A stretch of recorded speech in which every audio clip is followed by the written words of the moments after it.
Hey, it's Joshua Vergara from Android Authority. What's going on, everybody? And this is the Kindle Fire HDX versus the Kindle Fire HD. At first glance, you may or may not realize that the tablet I have in my hand is actually the Kindle Fire HD, and that's because it shares a lot of the same design philosophies of the HDX. However, there are a couple key differences that set apart the HD and the HDX. The HD, despite having an IPS screen just like the HDX, has a clear marking of where the screen is, as opposed to the HDX's screen blending right in, giving you that black slate look. Also, at the top of the HD, you don't see a 1.3 megapixel front-facing shooter on there. There's no front-facing camera on the HD, while the HDX clearly has one in the front. When you come around the sides, it's pretty much the same story either way. You have that pretty angular curve that goes upward if you're looking at it face down, that comes up to where the back is with the Amazon logo covered in soft touch plastic. However, the main change here is that on the HDX, the speaker grills are at the top when you're looking at the Amazon logo in landscape. And on the HD, they are lower into the sides of the tablet, so that is the difference there when it comes to the speaker grills. And then you get the devices in your hands, and though both of these devices are actually very similar, there's actually a weight difference between the two.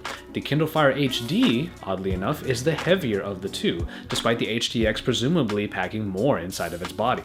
For the most part, when you're using these tablets, you're still able to grip either of them easily and be able to use them without much trouble at all.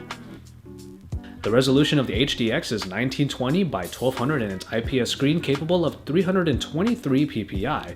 Like I said in the review, this 323 ppi keeps text in your ebooks sharp, but also the high resolution makes details inside of your videos and movies look really great. Compare that to the Kindle Fire HD screen, which has a resolution lower than that of the HDX at 1280 by 800 resolution with 216 pixels per inch. While it doesn't necessarily cause that much of a pixelation in your text, if you look very, very closely, you might end up seeing a difference. All videos and movies still look good on it, but I will say that the HDX screen does have deeper blacks, allowing it to have better contrast. On the HD, it's not quite as contrasty, and thus the colors seem to blend in just a little bit more, and there's not as much of a darkness to the blacks inside of it.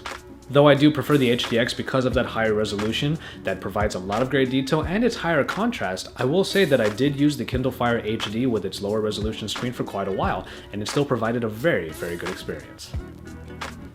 In terms of performance, it's still the same story when it comes to the mid-range versus the top tier. The HDX does come with the Snapdragon 800 that is clocked in at 2.2 GHz and is backed by the Adreno 330. Now that's a very good spec sheet, and it allows the HDX to fly and definitely be a part of the top tier of current devices. Now the Kindle Fire HD comes with the dual-core 1.2 GHz Cortex-A9 and is backed by Power VR graphics. Even though this might not be a top-tier package, it's still respectable, and actually it works quite well for the very minimalistic Fire OS. Whereas the Kindle Fire HDX screams through its elements, loads media just fine, and can play plenty of games, the HD on the other hand does stutter through the Fire OS a little bit, but it's nothing that really breaks the experience. The main differences in the hardware then are the camera and the speakers. In the case of the camera, it's just mainly that the HD doesn't have one. As far as the speakers go, it's the location of the speakers that are different, though I will say that the Kindle Fire HD does not come with those Dolby enhancements that come with the HDX. The dimension that I mentioned in the HDX's speakers is still here in the HD. It's kind of hard to argue with dual speakers when they perform this well. All in all, the sound quality is very nice, but there's only one caveat that I have with the Kindle Fire HD. When you're holding the device with two hands in landscape mode, it is possible for you to cover up those speakers and maybe lose the sound fidelity a little bit. And finally, we make it to software, in which it's kind of easy when it comes to these two tablets. It's because the Fire OS, the newest version called Mojito, is the same across both boards.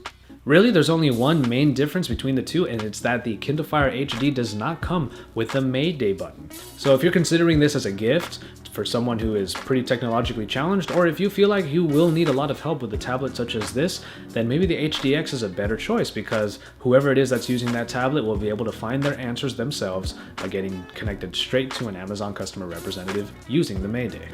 It's hard to argue with a tablet at $229 that offers as much as the Kindle Fire HDX, especially when you consider the Mayday button, which may be the make or break for you for the people in your life who absolutely need all of that help.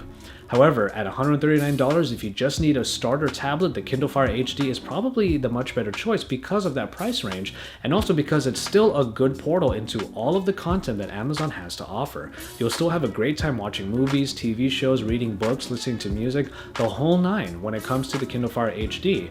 So if the extras on the HDX are what really sway you, those have to be the ones that definitely make the difference. Thank you very much for watching this comparison of the Kindle Fire HDX and the Kindle Fire HD. If you enjoyed it, drop us a like down below and subscribe to our channel if you haven't already. If you want to see the full review of the Kindle Fire HDX, make sure you check out the link over on the side. And there's also a link there showing you what the May Day feature is all about. Stay tuned to Android Authority for all of the best coverage because we're your source for all things Android.